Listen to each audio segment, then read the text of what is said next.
material de introducción, y en esta ocasión pues vamos a entrar a lo que es ya Esdras en el capítulo 1. Déjenme compartirles la pantalla de el PowerPoint. Un segundito.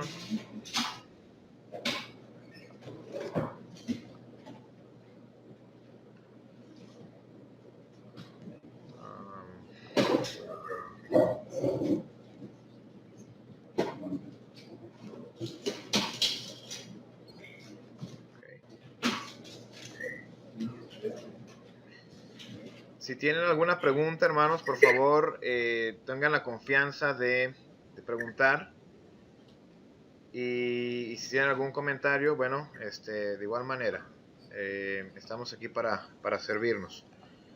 En la primera etapa, hermanos, en la primera parte, en lo que es del capítulo 1 al capítulo 6, recuerdan que lo hemos titulado como el regreso bajo Zorobabel, lo que viene siendo la reconstrucción del templo.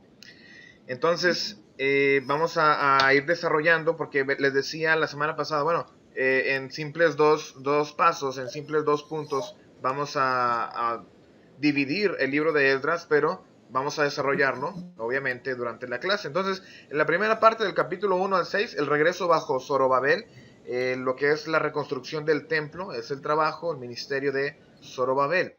En el capítulo 1, versículo 1 al 2, por favor, alguien que nos lea estos 2 versículos. Va. Y el primer año de Ciro, rey de Persia, para que se cumpliese la palabra de Jehová por boca de Jeremías. Después despertó Jehová el espíritu de Ciro, rey de Persia, el cual hizo pregonar de palabra y también por escrito por todo su reino, diciendo: así ha dicho Ciro, rey de Persia: Jehová, el Dios de los cielos, me ha dado todos los reinos de la tierra y me ha mandado que le edifique casa en Jerusalén, que está en Judá. Ok. Precisamente, hermanos, en lo que es el regreso de Zorobabel, pues la primera parte, todo lo que es el capítulo 1, como dice aquí arriba, ¿verdad? Lo que es el decreto de Ciro. Todo el capítulo 1 lo vamos a titular así, el decreto de Ciro. Y decía el pasaje que en el primer año de Ciro, rey de Persia. ¿Qué en cuanto a esto? Bueno, aunque Ciro, hermanos, ya había empezado a reinar, empezado a conquistar la tierra de aquel entonces, en el año 559 antes de Cristo. Aquí cuando dice que era el primer año, bueno, están contando los judíos el primer año de cuando ellos fueron conquistados bajo Persia en el 538 antes de Cristo. Mencionábamos en la semana pasada Daniel 5:30 al 31, que es cuando Persia o Ciro conquista a Babilonia. Es este año, en el 538 antes de Cristo. Podemos ver entonces que inmediatamente en el primer año de Ciro, pues se tiene esta muy buena noticia para los judíos, y no nada más para los judíos, ahorita vamos a ver para quién más. Ahí en Daniel 5:31 aparece el nombre de Darío. ¿Alguien que nos lea ahí Daniel 5:31? ¿Alguien que lo encontró ya?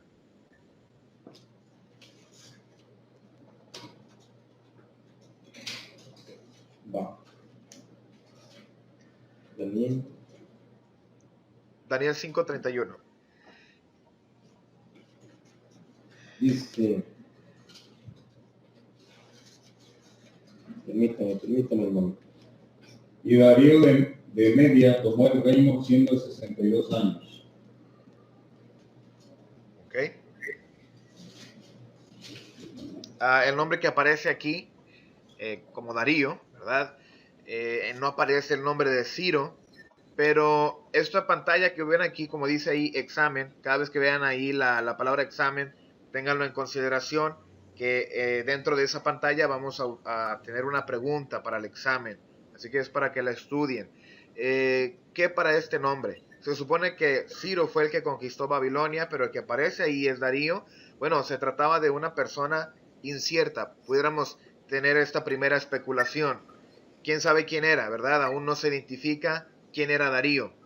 La segunda especulación es que pudo haber sido Gubaru, que era un gobernador bajo Ciro, el rey de Persia.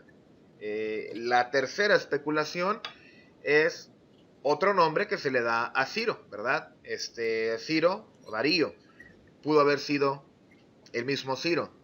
O la cuarta especulación, hermanos, es que era Cambises, y Cambises era hijo de Ciro, que también sirvió como gobernador en Babilonia. Entonces, porque podemos, para poder ir encajando, enlazando la historia, ¿verdad? Cuanto a Daniel y en este caso Esdras, si Daniel menciona a Darío, Esdras menciona que fue Ciro, pues ¿quién era? Bueno, pudo haber sido cualquiera de estas cuatro opciones.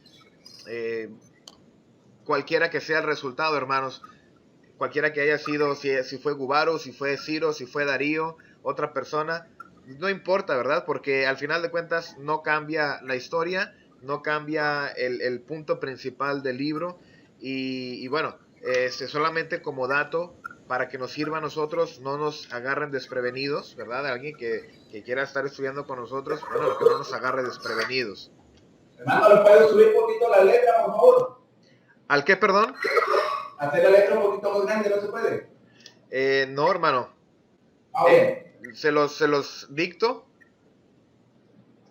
Bueno. El número 1. Perdón. Sí.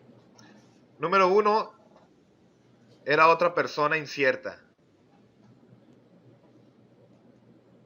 No identificada. Número 2. Pudo haber sido Gubaru, uno de los gobernadores de Ciro. Número 3. Es otro nombre que se le da a Ciro. Número 4. Pudo haber sido Cambises, hijo de Ciro. También fue gobernador. Cambises. Cambises, así es.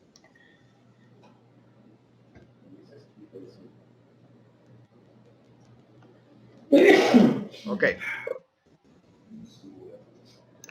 En el pasaje que leíamos, hermanos, en la frase que dice, para que se cumpliese la palabra de Jehová por boca de Jeremías. Bueno, la referencia de esta profecía la encontramos en Jeremías 25, versículo 12. Jeremías 29, versículo 10. ¿Ok? Esa es la referencia de lo que está haciendo Esdras aquí en estos versículos. Bueno, esta profecía constaba de la caída de Babilonia, pero cabe mencionar la profecía que hizo Dios mediante Isaías. Allá en Isaías, en el capítulo 44, versículo 21 al 28, vamos a leer Isaías 44, y también como referencia capítulo 42, versículo 1 al 5. Pero Isaías 44, versículo 21 dice, acuérdate de estas cosas, oh Jacob e Israel, porque mi siervo eres. Yo te formé, siervo mío eres tú. Israel, no me olvides. Yo deshice como una nube tus rebeliones y como niebla tus pecados. Vuélvete a mí, porque yo te redimí. Cantad loores, oh cielos, porque Jehová lo hizo. Gritad con júbilo, profundidades de la tierra. Prorrumpid montes en alabanza, bosque y todo árbol que en él está. Porque Jehová redimió a Jacob, y en Israel será glorificado. Así dice Jehová tu Redentor, que te formó desde el vientre, yo Jehová, que lo hago todo, que extiendo solo los cielos, que extiendo la tierra por mí mismo, que deshago las señales de los adivinos y enloquezco a los agoreros, que hago volver atrás a los sabios y desvanezco su sabiduría. Yo, el que despierta la palabra de su siervo y cumple el consejo de sus mensajeros, que dice a Jerusalén, serás habitada, y a las ciudades de Judá reconstruidas serán, y sus ruinas reedificaré.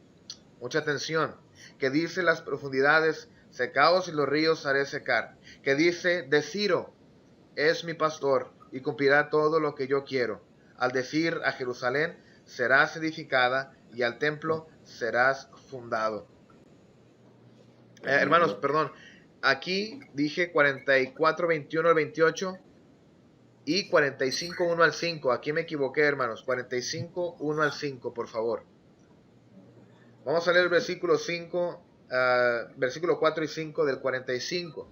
Por amor de mi siervo Jacob y de Israel, mi escogido, te llamé por tu nombre, te puse sobrenombre, aunque no me conociste. Yo, Jehová, y ninguno más hay. No hay Dios fuera de mí, yo te ceñiré, aunque tú no me conociste. ¿Ok? Entonces, esto es la... Perdón, ya le moví aquí, ¿verdad? Sí. ¿Dónde estábamos? Vamos atrás. ¿Me moví mucho?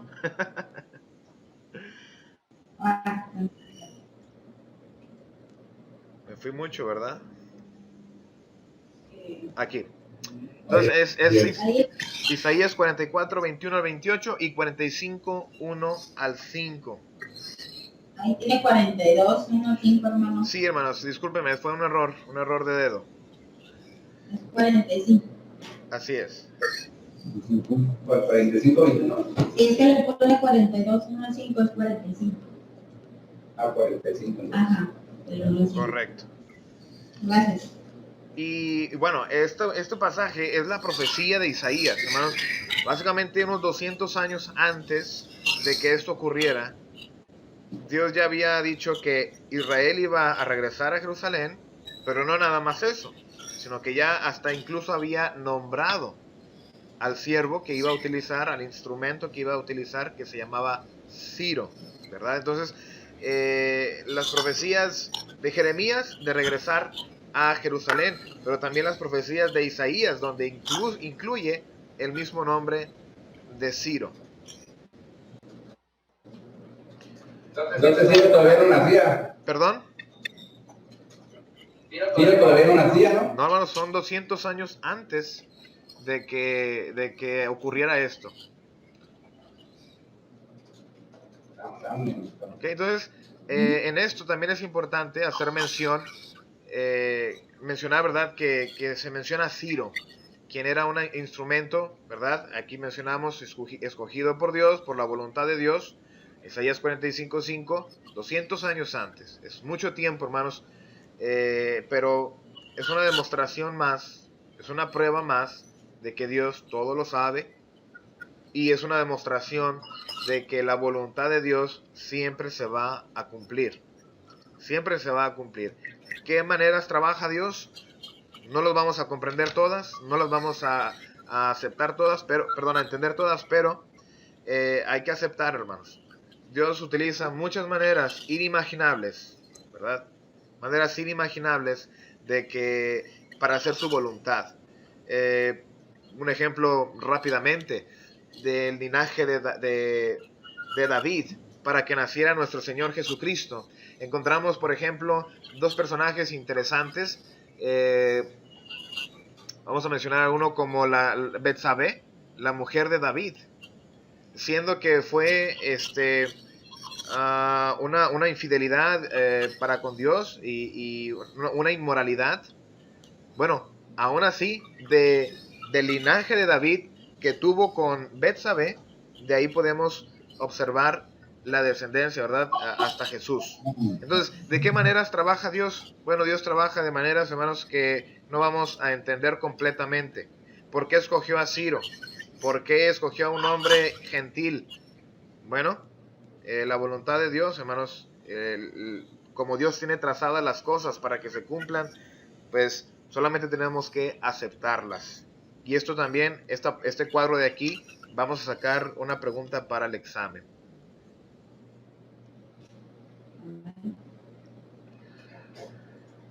Siguiendo con el pasaje que leíamos, versículo 1 y 2, donde dice aquí: despertó Jehová el espíritu de Ciro, rey de Persia, el cual hizo pregonar de palabra y también por escrito por todo su reino, diciendo. Bueno, ¿qué hay con esta frase? Bueno, se sugiere que Daniel fue una gran influencia para el rey, porque vamos a preguntarnos, ¿cómo Ciro cómo Ciro, siendo un gentil, tenía conocimiento de esto. Y mencionó a Jehová, mencionó a Dios, mencionó el templo. ¿Cómo Ciro, acaso Dios le habló? Bueno, podemos sugerir, hermanos, dado a las evidencias que vamos a ver más adelante, que Daniel fue una gran influencia para el rey y dar a conocer el nombre de Dios y sus profecías respecto a él, que era el rey en ese momento, ¿verdad? Y sobre el regreso a Jerusalén. Es probable que Daniel le leyera Isaías, es muy probable, pero al mismo tiempo Daniel influyó en el rey con el ejemplo. Usted, no sé si ya vieron el libro de Daniel, pero sé que lo ha leído, y podemos ver, hermanos, cómo Daniel y sus amigos influían a los gobernantes. Entonces, justo después de salir del foso de los leones, vemos un edicto del rey que fue influenciado por personas muy nocivas. Vemos un edicto del rey donde se tiene que llevar a Daniel al foso de los leones, ¿verdad? Pero después de esto, cuando Daniel sale del foso de los leones, vemos que Daniel influye ahora en el rey. ¿Cuál fue el edicto? ¿Cuál fue esa nueva ley? ¿Qué dice Daniel 6, versículo 25 al 28? Daniel 6. 25 al 28.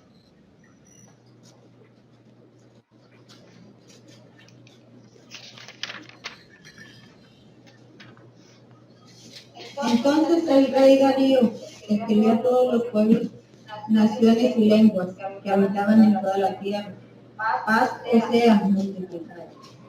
De parte mía es puesta esta orden, que en todo el dominio de mi reino todos teman y tiemblen ante la presencia del Dios de Daniel, porque Él es el Dios viviente y permanece por todos los siglos.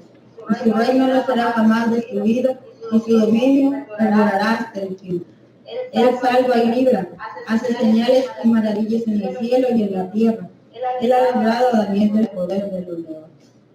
Y Daniel próspero durante el reinado de Darío y durante el reinado de Ciro el Persa.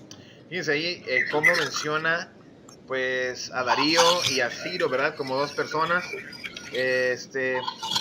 Pero lo más importante en estos versículos es la influencia que tuvo Daniel en el reino de Persia.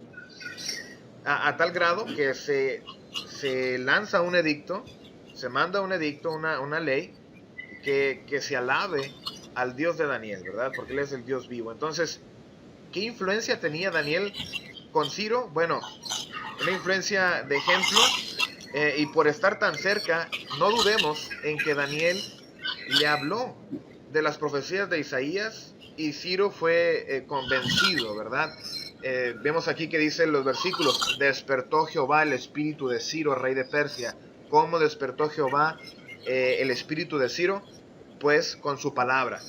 No es otra cosa, hermanos, más que con su palabra, con el ejemplo de Daniel, por supuesto. Entonces, ¿cómo somos nosotros, hermanos, los hijos de Dios?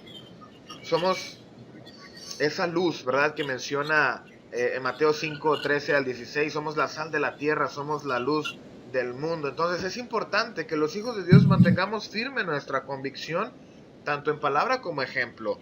Allá Filipenses, en el 2, 14 al 15, nos invita el apóstol Pablo a ser luminares en el mundo, en medio de un mundo lleno de tinieblas, ¿verdad?, perverso, un mundo perverso. Nosotros tenemos que mantenernos siendo ejemplo, como lo hacía Daniel. Entonces, la manera en que Dios despierta también los corazones de los hombres, aparte de que el ejemplo arrastra, hermanos, es a través de su palabra. Hechos 16, 14, uno de los ejemplos que vemos es a Lidia.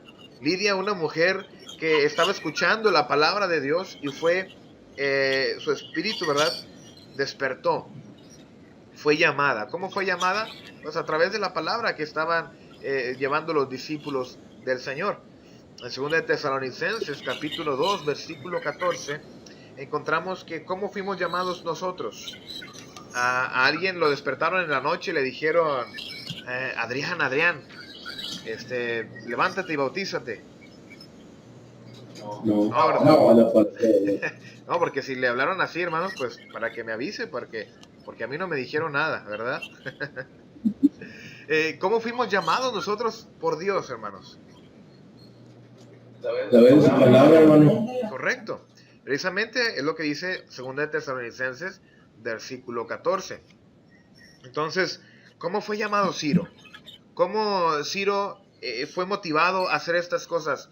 Pues hermanos, ¿quién estaba ahí cerca de Ciro? Daniel estaba cerca de Ciro.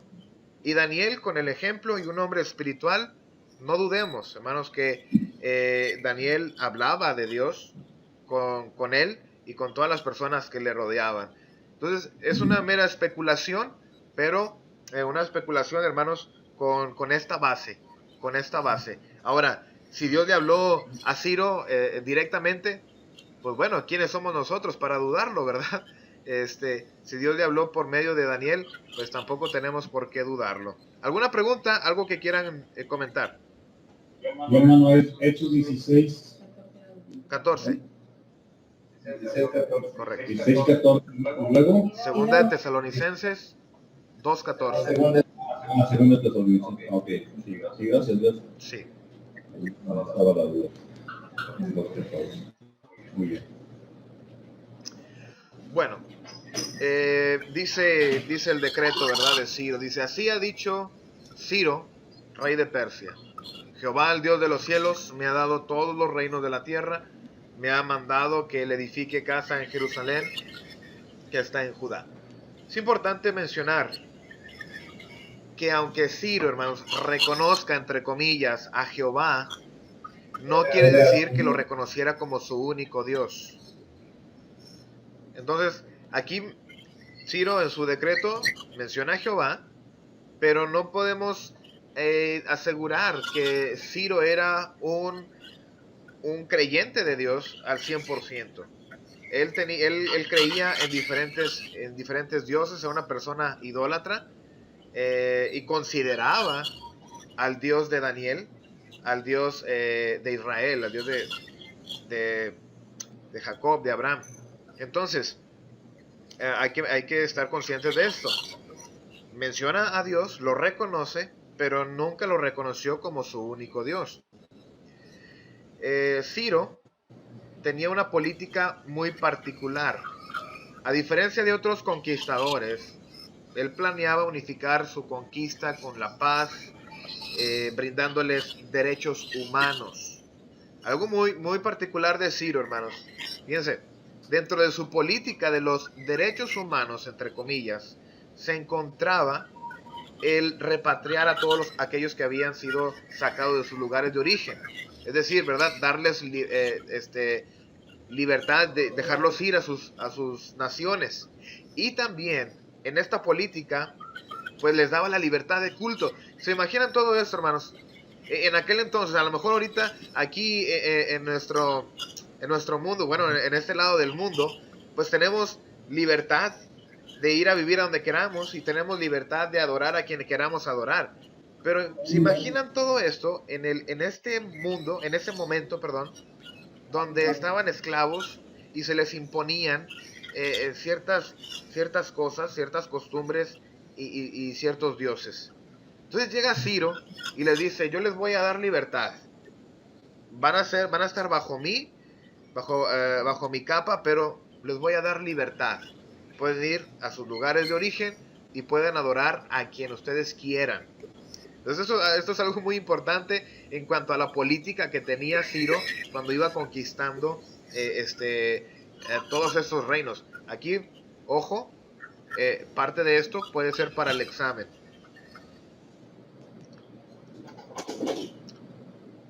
Ahora. Estamos copiando, hermano. Ok.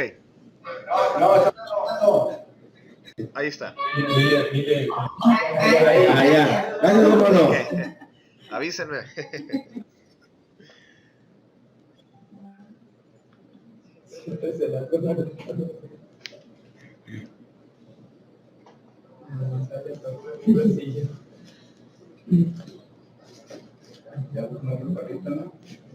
Es el burrillo de India.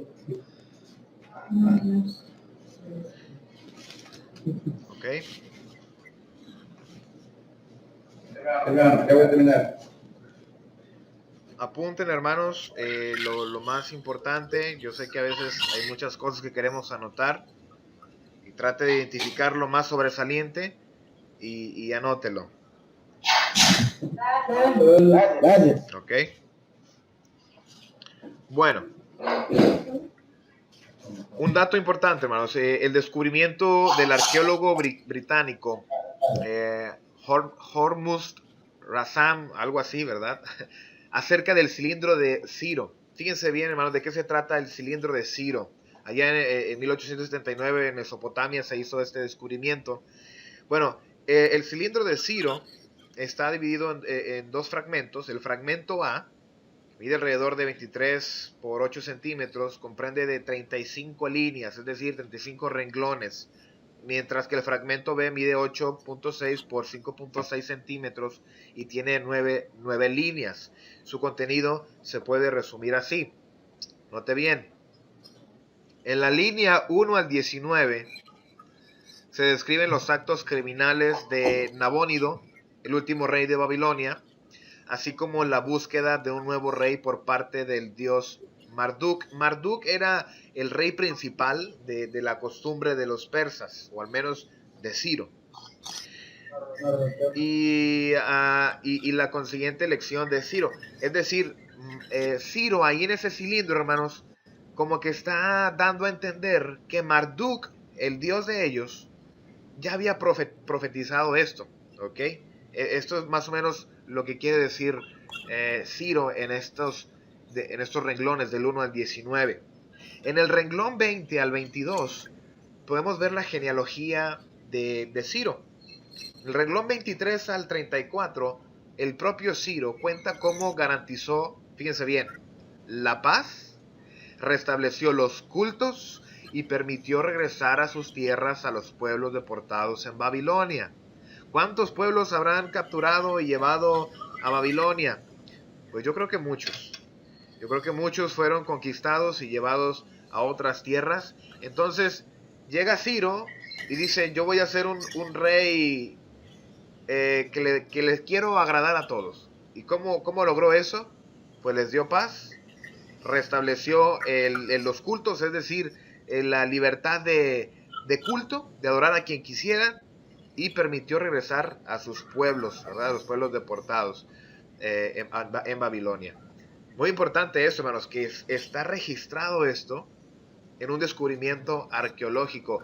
Aquí obviamente no se menciona a Dios, no se menciona a Jehová, pero lo que podemos ver es garantizar con la historia de que existió Ciro y del trabajo, la política que tenía Ciro para con los pueblos conquistados.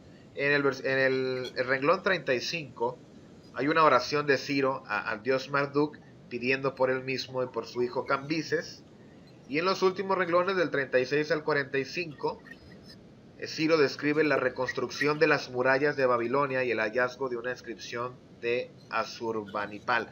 Bueno, lo más importante a recalcar aquí, hermanos, es de la línea 23 al 34, ¿verdad? De esa política de derechos humanos, entre comillas, que tenía Ciro al ir conquistando todas estas tierras, y las libertades y privilegios que les daba. Entonces, muy importante, ¿ok?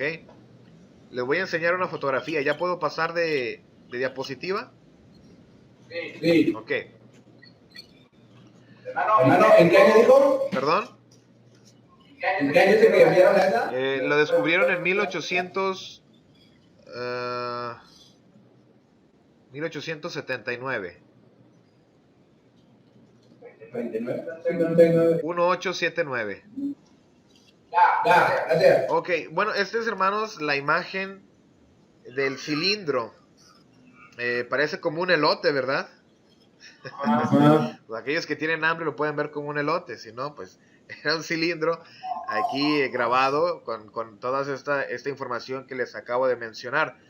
Un descubrimiento importante que comprueba la palabra de Dios también, y nos ayuda en la historia a ubicarnos y ver más o menos, ¿verdad?, lo que estaba sucediendo en aquel entonces. Entonces, todo esto, hermanos, siempre tengámoslo en cuenta, todo esto es real.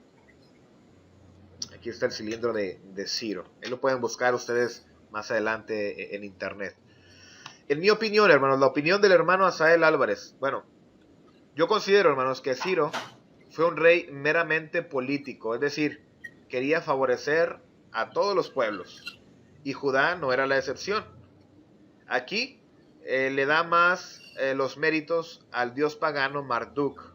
A esa profecía que según de parte del dios Marduk, bueno, era el dios principal de su cultura. Pero eso no quita, hermanos, que haya sido un instrumento de Dios, aunque él no le haya conocido, ¿ok? Esa es mi mera opinión, una opinión muy personal. Al final de cuentas, hermanos, si usted opina algo diferente, ¿verdad? O si la realidad es diferente, pues no cambia el contenido de este hermoso libro de Esdras. Al igual que Babilonia, fue en su momento un instrumento de Dios. ¿Cómo Babilonia fue un instrumento de Dios? Bueno, Dios lo escogió. ¿Cuál era el propósito de Babilonia? De Dios para con Babilonia. ¿Se acuerdan? ¿Ya vieron Jeremías? Sí. ¿Están viendo Isaías, verdad? ¿También? Sí. Bueno, ahí les van a recordar una vez más. Bueno, Dios escogió a Babilonia, hermanos, para darle castigo. ¿A quién? A Jerusalén. ¿Perdón? A Jerusalén. Correcto, a Judá. Darle castigo a Judá, a Jerusalén, por su idolatría y por su pecado. Era una nación gentil, pero Dios tenía un propósito y había escogido a Babilonia. En los versículos de referencia, pues Jeremías 1:15, Jeremías 20:4 al 6, Jeremías 29:4 al 7. Al final, obviamente, siendo una nación gentil, pues también tenía que ser juzgada y también tenía que ser darle su pago. Vemos allá en Isaías 48:20 y Jeremías 25:12 la profecía de la derrota de Babilonia y el castigo que merecía Babilonia por haber maltratado a su pueblo, ¿verdad? Y a otras naciones incluso, con crueldad. Sí, era el propósito de darle castigo a Judá, pero ellos usaron también de la crueldad. Entonces, y obviamente, pues Dios los castigaba por eso y por su idolatría. Entonces, Dios lo utilizó como instrumento, pero también le dio su pago. ¿Esto para qué nos sirve, hermanos? Para relacionarlo con Ciro. Ciro, Persia, es también otro instrumento de Dios para ayudarle al pueblo a regresar a Jerusalén, reconstruir el templo y reconstruir todas las actividades de acuerdo a la ley de Moisés para seguir adorando a nuestro Dios. Dios utilizó a una persona gentil, a una nación gentil, para hacer su voluntad.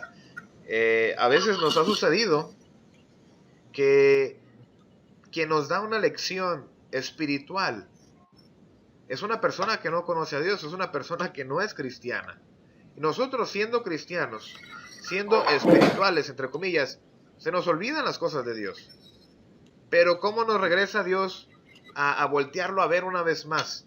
Pues utiliza a veces personas o situaciones que no tienen nada que ver con la vida espiritual, pero nos hacen reflexionar y volver una vez más. ¿Algo que quieran preguntar, hermanos, o comentar referente a esto?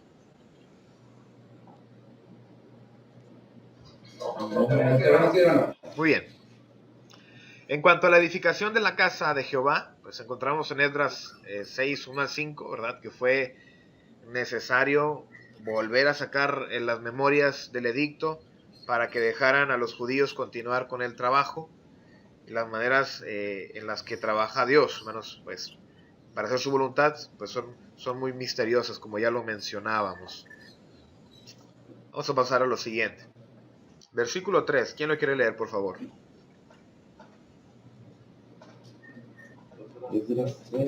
Nadie entre vosotros de su pueblo, sea Dios con él, y tú a Jerusalén, que está en Judá, y edifique la casa de Jehová, Dios de Israel, la cual está en Jerusalén.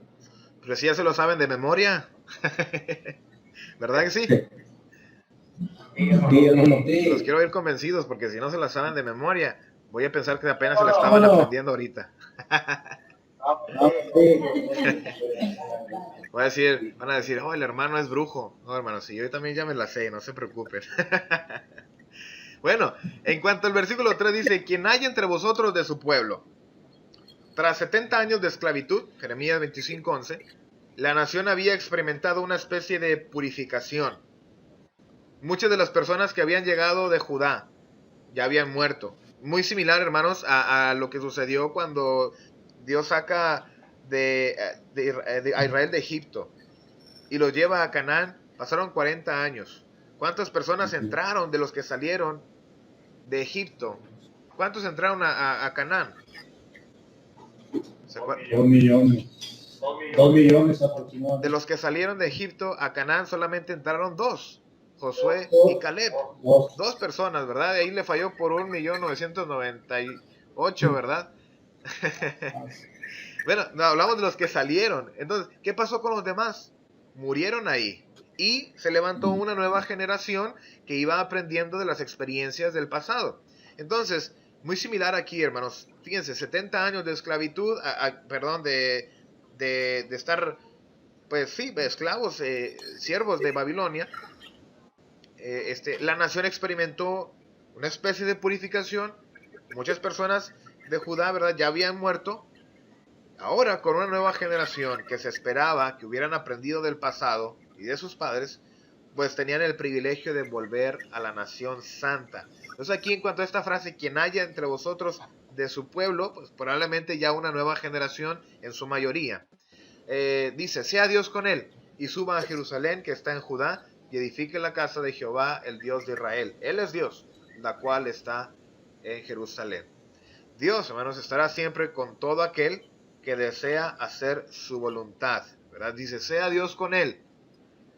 Aquellos que van a viajar de Babilonia, de Persia hasta Jerusalén, era un viaje bastante peligroso, bastante largo. Lo que decía Ciro, que Dios le ayude, ¿verdad? Y que prospere el propósito de regresar a Jerusalén. ¿Con quién está Dios? Dios está con sus hijos. Dios está con los que hacen su trabajo y su voluntad. El Señor Jesús, en Mateo 28, 18 al 20, nos manda a hacer un trabajo. Pero nos dice, yo estaré con vosotros. Yo estaré con vosotros Todos los días hasta el fin del mundo. Pero ahí, hermanos, dentro de estos versículos encontramos la condición.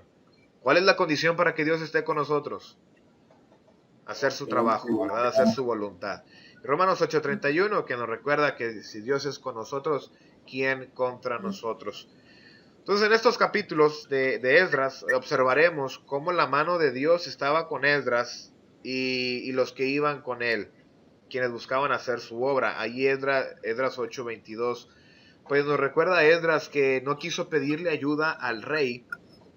Dice que le dio vergüenza. Entonces, ¿qué hizo Esdras? Si no llevaba la ayuda del rey, no llevaba escolta, pues llevaba la ayuda de Dios. Llevaba la ayuda de Dios. Esdras 8:22.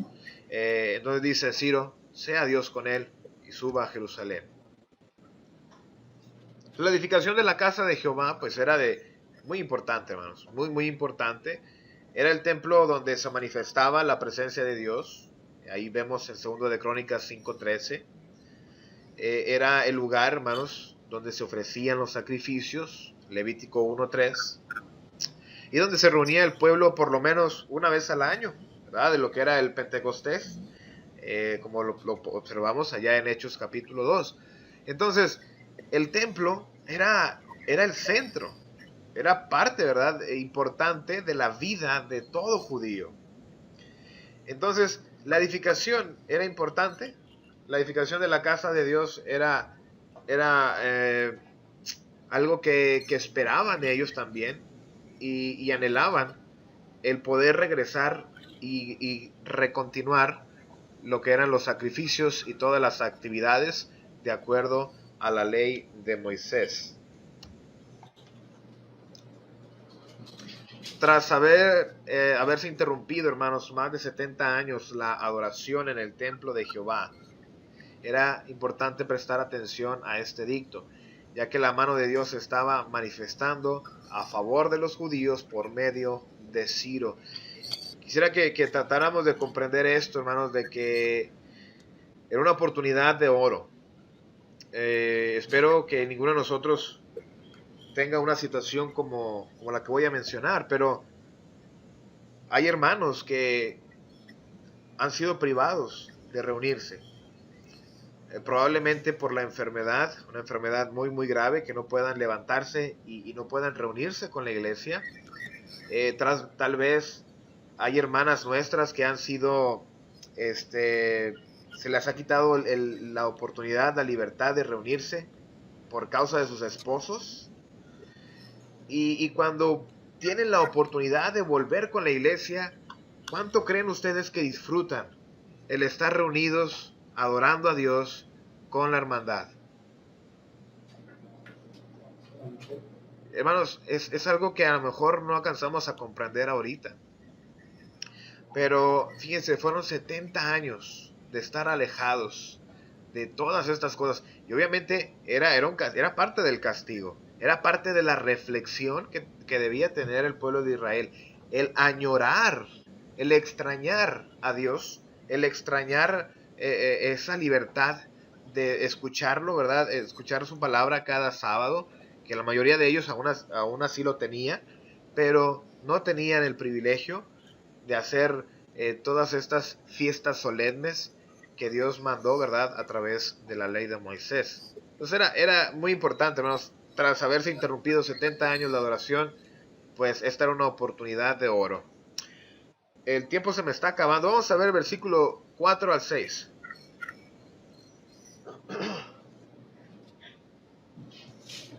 Alguien que lo lea, por favor. Dice,